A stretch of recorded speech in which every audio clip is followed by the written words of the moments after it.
सध्या मी आहे रायगड किल्ल्यावरती आणि रायगड किल्ल्यावरील आपण हे जे नंदीचं अवशेष या ठिकाणी पाहत आहोत हे आहे जगदीश्वराच्या मंदिराच्या अगदीच शेजारी. ज्यावेळेस छत्रपती शिवाजी महाराजांच्या काळात या ठिकाणी अनेक हल्ले झाले होते त्यावेळेस या मंदिराच्या बाहेरच हे जगदीश्वराच्या मंदिराच्या बाहेर हे जे काही नंदीचं मूर्ती या ठिकाणी बसवण्यामध्ये आली होती त्या मूर्तीला देखील काही तडे जे आहेत त्यावेळेस गेले होते आणि तीच मूर्ती आता पुन्हा एकदा दुरुस्त करण्याकरिता अनेक दुर्गसेवक जे आहेत ते एकवटलेले आहेत. आपण पाहतो त्यांनी आता थेट रायगड गाठलेला आहे आणि त्यांनी जगदीश्वराच्या मंदिराच्या इथे येत आंदोलन देखील करण्याचा इशारा त्यांनी या ठिकाणी थेट दिलेला आहे. त्यांच्या हातामध्ये आपण बॅनर देखील पाहत आहोत.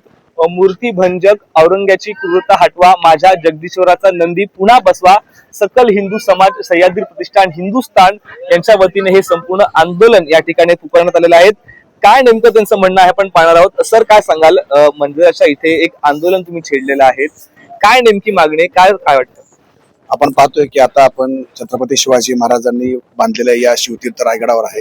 तिथं 350 वर्षापूर्वी छत्रपती शिवाजी महाराजांनी अनेक मुघलांचा असेल, अनेक इस्लामशाहीचं शाही उद्ध्वस्त करून हिंदवी स्वराज्याचं तख्त निर्माण केलं. इथे जगदीश्वराचं मंदिर या ठिकाणी निर्माण केलं शिवाजी महाराजांनी.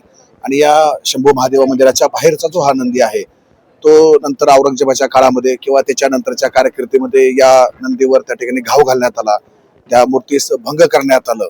आणि आज शेकडो वर्षापासून हा भंग असलेला नंदी कित्येक वर्षापासून रायगडावर आपण पाहतो. आणि मग सह्याद्री प्रस्थानच्या दुर्गसेवकांना वाटलं की हा नंदी जसा तसा व्हायला पाहिजे, जे औरंग्याने जे पाप केलेले आहेत त्या गडावरती ते पाप पुसून टाकले पाहिजेत. म्हणून जो नंदी आता जगदीश्वरावर भग्न अवस्थेत आहे तो जसा तसा त्या ठिकाणी करून त्या नंदीची पुन्हा एकदा प्रतिष्ठापना करण्यासाठी सह्याद्री प्रस्थान सज्ज आहे. केंद्रीय पुरातत्व विभागाच्या अंतर्गत हा किल्ला येत असल्यामुळे त्यांना मी 1 महिन्यापूर्वी मागणी केली होती, परंतु त्या मागणीचा त्यांनी फार म्हणजे सकारात्मक विचार न केल्यामुळं आज 9 ऑगस्टला आम्ही दुपारी 3 वाजता शिवतीर्थ रायगडावर होळीच्या माळ येथे संबंध महाराष्ट्रातील शिवभक्त आम्ही त्या ठिकाणी मोठ्या प्रमाणात आंदोलन करणार आहोत. कशा प्रकारचा येणाऱ्या काळामध्ये पत्र व्यवहार असेल, पाठपुरावा असेल, याबाबत तुम्ही सरकारला असेल, प्रशासनाला असेल, संबंधित विभागाला जो आहे तो करणार आहात?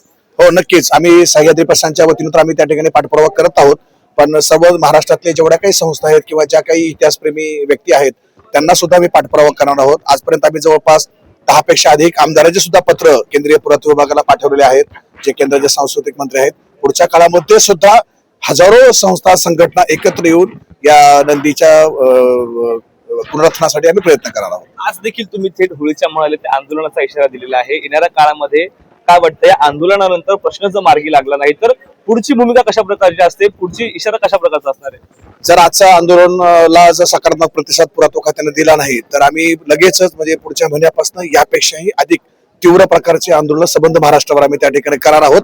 आणि आंदोलनाचा तो झटका इतका मोठा असेल की त्या ठिकाणी महाराष्ट्र शासनाला असेल किंवा केंद्र सरकारची दखल घ्यावी लागेल, कारण ही ताकद फक्त सह्याद्री प्रस्थान एकट्याची नाही तर महाराष्ट्रातल्या तमाम शिवभक्तांची आहे.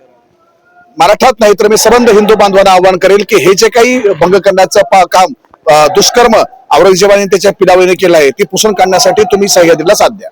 निश्चितच पाहिलं तर आज अनेक बांधव या ठिकाणी सिद्धेश्वराच्या मंदिराच्या बाहेर एकवटलेले आहेत.